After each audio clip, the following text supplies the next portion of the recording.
Hi, welcome to Movie Review Mom. If you are new to my channel, yay, you finally found me. I've been waiting for you. And if you're a returning subscriber, thank you so much. I really appreciate your support as I try to grow this channel. So, I'm going to do something different today, and that is try to compare two different movies at the same time. And you're going to be thinking, wait, what? Why would she do that? It's because they're both about the same event. I'm going to be reviewing 13 Lives and Cave Rescue. These two dramatic movies are now available on video on demand. They're both rated PG-13, and Cave Rescue is about an hour and 39 minutes. Actually, they're similar in time. The movie review mom grade that I'm going to give them is for 13 Lives an A, and for Cave Rescue, a B. And I'll explain why. So wish me luck. Let's see if I can do this. In a nutshell, four separate movies have actually been released almost simultaneously about the same story. It's a fascinating story because it's true. A boys' soccer team was trapped in the Tam Luang cave by rising floodwaters in Thailand in 2018. There's Cave Rescue by Tom Waller and Lionsgate. Ron Howard's 13 Lives on Amazon Prime, a National Geographic documentary called The Rescue that was actually nominated for an Oscar, and a Netflix limited series called Thai Cave Rescue. So more than 5,000 people from 17 countries participated in the real life rescue. It's very dramatic and it's told in different ways. So let me tell you some of the things that I liked about both of these movies. First of all, in all four of them, we get to travel to beautiful Thailand. The movie 13 Lives gives us time to get to know some of the rescuers a little bit better than the other movies show. It's fun to see the food, the homes, and the religious culture illustrated in all of them. And in all of the films, we get to learn and watch various rescue techniques that were used to try to save the boys.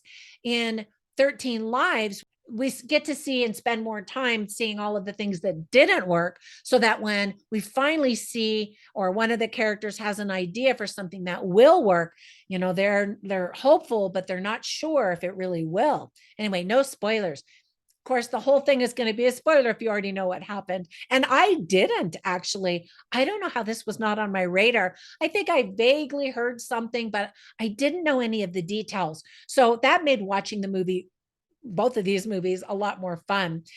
We get to see how the world came together to rescue these boys. And that was super heart wrenching and heartwarming at the same time.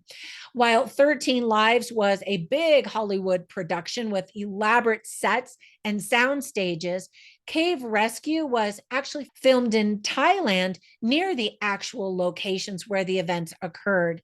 Rescue diver Jim Warney even plays himself in the movie Cave Rescue. Now, I adore Viggo Mortensen, so that persuaded me to favor 13 Lives and that version by Academy Award winning director Ron Howard.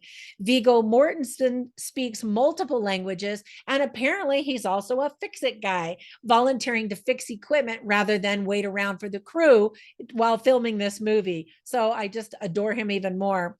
Also in that movie are Colin Farrell and Joel Edgerton, and I love both of those actors as well. They all speak with accents and are absolutely fantastic. So it felt like a feature film, whereas the Cave Rescue kind of at times almost felt like a documentary.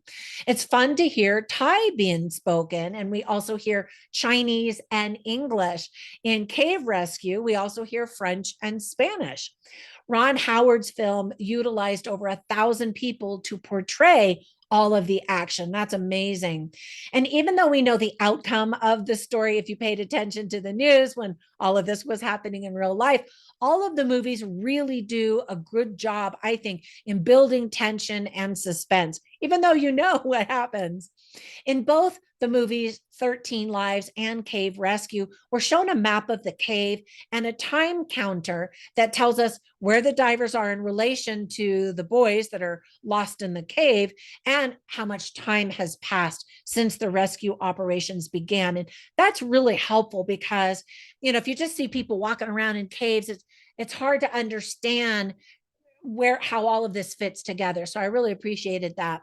The cinematography by Sayambu Mukdeepram in 13 Lives does an excellent job of making us hold our breath and gasp for air when the rescuers are underneath the water. In reality, the water really would have been extremely muddy with terrible visibility, which makes what they did even more impressive. Many of the actors in the movie Cave Rescue were the people in real life who experienced the ordeal, and they look authentic Thai. They don't look like Hollywood extras, which is awesome. So much for superheroes. These rescue workers are the real deal, aren't they? There's a super sweet scene in 13 Lives that really touched me. It's when the very first divers found the boys. The first thing the boys said was, "Thank you." They were so humble and affirmed that they loved their coach, even though he felt terrible for putting them in dangerous situations and getting them in trouble and risking their lives, really.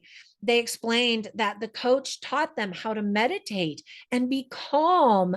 I just wanted to hug these sweet boys, and I was so emotional watching all of these films. And I couldn't even imagine what it would be like to be in this dark cave for 2 weeks and without food and water for most of that time. The boys went so long without food, which is possible. And so I wondered, how were they getting water? Because you can really only live for 3 days without water. And so for a very split second in the movie 13 Lives, we see one of the young boys opening up his mouth to get drips of water coming off of the cave wall. That's how they got water. That's crazy. At the end of Cave Rescue, we get to see video footage of the real people who experienced the events. And I always love that.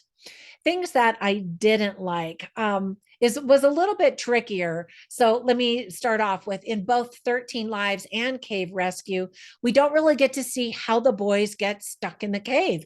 Instead, we see the boys kind of wander near the cave, and then suddenly rescue workers are seen swarming the area. So we don't really get to see how the boys survived for so long. It's really about the rescue effort and the rescuers themselves. In Cave Rescue, a lot more Thai is spoken, often without subtitles. So you really feel like you are a foreigner in this country. There are also a lot of title cards that you have to read to let you know what's going on. And you have to read them really fast because they don't stay on the screen very long. I also felt some of the details were missing in the Cave Rescue version, and that made it harder to understand what was going on than in the movie 13 Lives, where I really understood the people, the motivations, the layout, and the whole thing. Let me give you some tips for parents. There's a lot of reading text in all four movies, and they're just simply letting you know where you are, how much time has gone on, names of people, and that kind of thing. There's a lot of reading. In other words, boys are in a very dangerous situation during the entire movie, all four of them. There's talk of death. Someone does drown. Hopefully, that's not a spoiler. I'm not telling you who. And in Cave Rescue, there's an F bomb.